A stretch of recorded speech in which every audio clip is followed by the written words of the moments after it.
काजल राघवानी 2023 में मार सकती है बाजी भाई। क्योंकि मैं इसलिए कह रहा हूँ कि खेसारी लाल यादव का वीर हनुमान जो है मूवी बनने के लिए तैयार है और बाजी मार सकती है काजल राघवानी। जी नमस्कार दोस्तों, आप देख रहे हैं रंजन क्लासिकल एंटरटेनमेंट। तो आपको स्वागत है।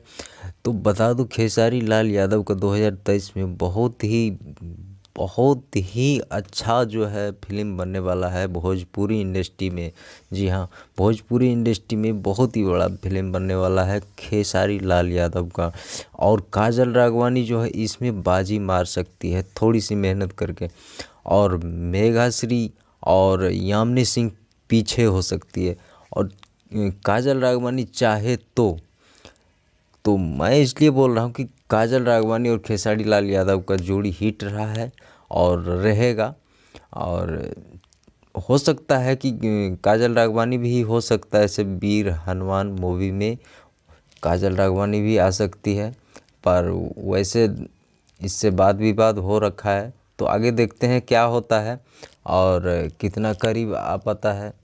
और बहुत ही अच्छा रहेगा अगर वीर हनुमान सिनेमा में अगर काजल राघवानी काम कर लेती है तो बहुत ही अच्छा लगेगा दर्शक को। तो ये अपडेट कैसे लगा आप सबको कमेंट करके बताइए। धन्यवाद आप सबको।